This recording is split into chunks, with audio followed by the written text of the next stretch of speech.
My name's Anna. And my name's Arji. And this is our friend Joe. Hi Joe! On today's Anna and Arji's Broom cupboard, we're going to do a special thing. We're going to listen to a story. The story is how Ganesh got his elephant head. Wow, I've never heard that before, Arji. Yeah, it's a very special story because it's a Hindu story. And Hinduism is a religion. In fact, you might know Ganesh or Ganapati by his elephant head. You can see it in this book. Let me just get it. Here we go. Zooming through the TV. Yes, this book. He's got a boy's body, but he's got an elephant head. And in our house, we've also got a statue. Coming up. You've actually got a few statues. Zooming through the TV. And so, whenever I was a kid and I was trying to pass a test or I was worried about something, my mum would always tell me to pray to the elephant god Ganesh or Ganapati.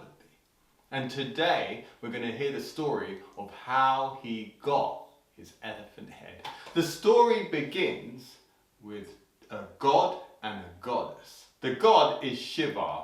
He walks around like gods really walk around. He doesn't just have a scarf, he has a cobra around his neck. Yeah, and when he walks, all the animals in the forest look over. A parrot comes out of a tree, an elephant goes round an edge. They all know that Shiva is a powerful, all-knowing god. And Shiva is with a goddess called Parvati, his wife. Parvati is so beautiful and often they're at home thinking up amazing ideas. Often Parvati and Shiva had great times larking about. Sometimes Parvati was in her house, right? She'd be in her house and she'd be in the kitchen cutting some cucumbers. Could you cut some cucumbers? Here we go. Cucumber. Cut, cut, cut. And then Shiva would come out just as Parvati was cutting her cucumbers and would go, "Ah!" Oh my lord! I know, and Parvati would jump up out of her skin. Another time, when she was in the garden, she was doing some gardening, picking flowers, and then Shiva came up and was like, "Ah!" And Parvati got a jump. Oh no. And another time, while she was reading a magazine, laid on a lounger, she was reading the magazine and Shiva came up and scared her again. Oh dear. So one day Shiva was going out into the forest to hang out with all of his animal friends, because he always liked to do that. Cool. And Parvati was going to have a bath. But before she was going to have a bath, she thought, I need to make sure that Shiva doesn't sneak up and give me the fright of my life. So she did what any goddess did. First, she took some sticks. 1 stick, 2 stick, 3 stick. Then she took some sand. Take some sand, pour it on the sticks. Then she took some mud and she molded the body of a boy. The legs, the stomach, the arms, and even the head. And then she took her most magical stick. Can you take your magical stick in your hand like this? Here's my stick. And go, and then blow. And sure enough, out of the sticks and sand and mud, a boy appeared. Wow. Yes, the boy was quite a chubby little boy, I'm not going to lie. And the boy stood in front of his mother and knew straight away that his life goal was to lead beside his mother and do whatever his mother required. So he asked his mum, what should I do? And his mum said, take this stick. And the boy took the stick. And his mum said, stand outside of this bathroom and do not let anyone disturb me while I'm taking my bath. So the boy went out in front of the bathroom door and stood there waiting. And as he did that, Parvati turned on the tap. She let the water flow. She turned on a little bit of classical music. La la la la. And then she laid back in the bath like, A little boy was outside waiting, kind of bored, but waiting. Waiting, with his stick, waving it in the air, just waiting. And Shiva was coming back home after chatting to all his forest mates when he saw this little boy. And he thought, hang on a minute, who's this little boy guarding my house, standing in front of my bathroom? So he goes up to the little boy and he says, excuse me son, get out of the way, this is my house. And the little boy looks at Shiva with these eyes.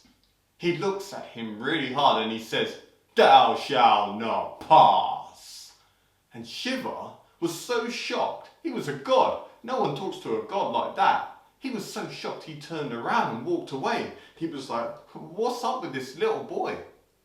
He called his bull. His bull was called Nandi. His Nandi had 2 horns, sharp as knives. Make yourself up. Nandi and the bull came up. He said, don't worry, I will deal with this. And he walked up to the door and Nandi stood at a distance. And suddenly Nandi said, get out of my way.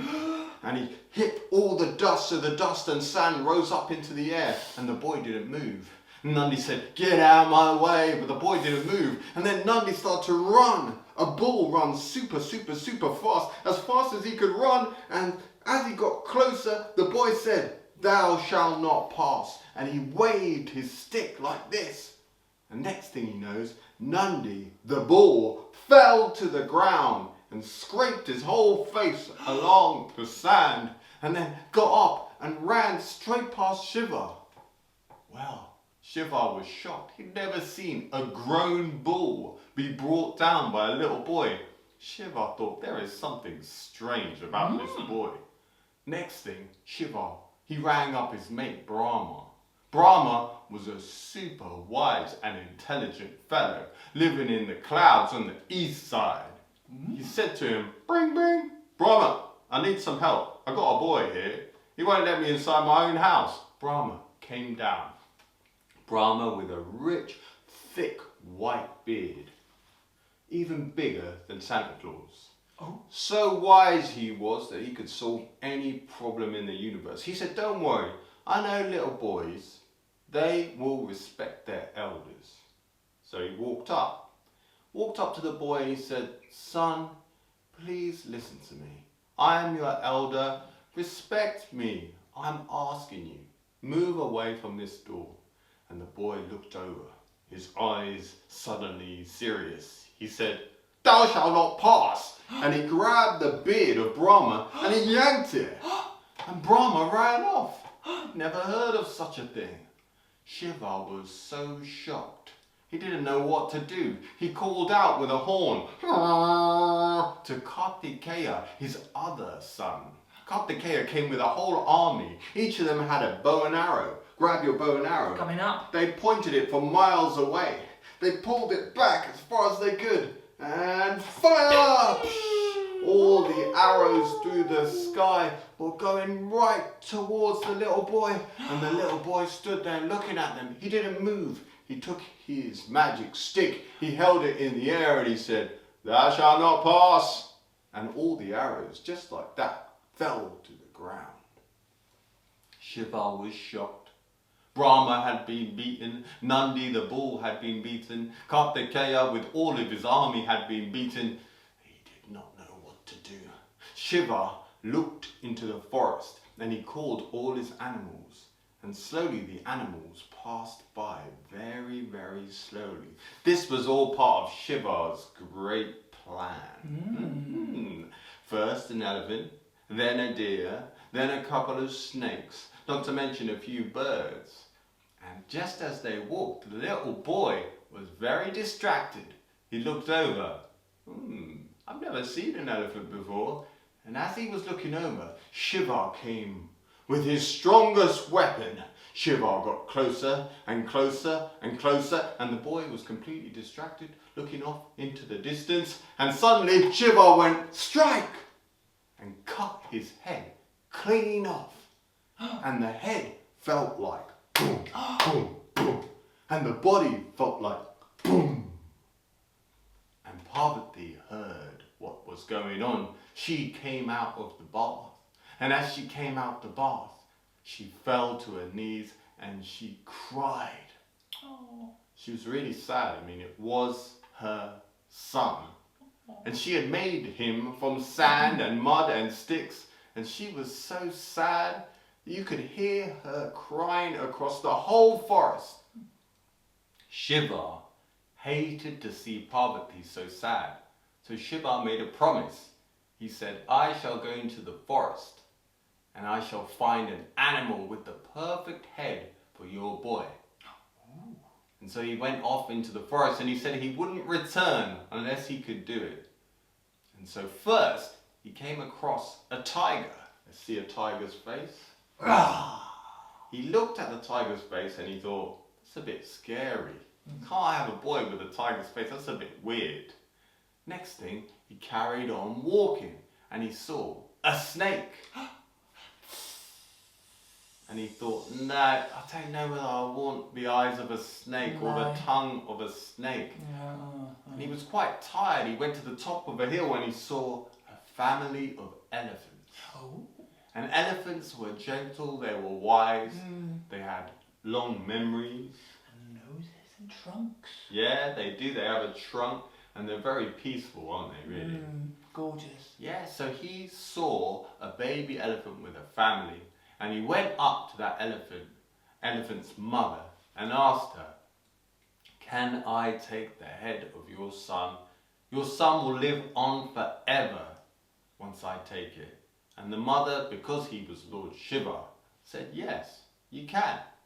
And so, just like that, he took the vision and the feeling of that head and he brought it back to Parvati. And then he lifted the same body that Parvati had made and he attached the head onto the boy. And then he stared and he took the magic stick of Parvati. He held it like this. He waved and sure enough, a boy was made. A boy with the body of a boy and the head of an elephant. And that boy would live across the world in houses, in shrines, in temples. And that boy would be known as Ganesh. And that is the story of how Ganesh got his elephant head. Wow! Thank you very much. Thank you very much. Very good, Arji. Gosh, that is a brilliant, brilliant story. I hope you all enjoyed that at home. Well, we look forward to seeing you next time here on the Broom Cupboard. See you again next time. Love from the Broom Cupboard. Bye!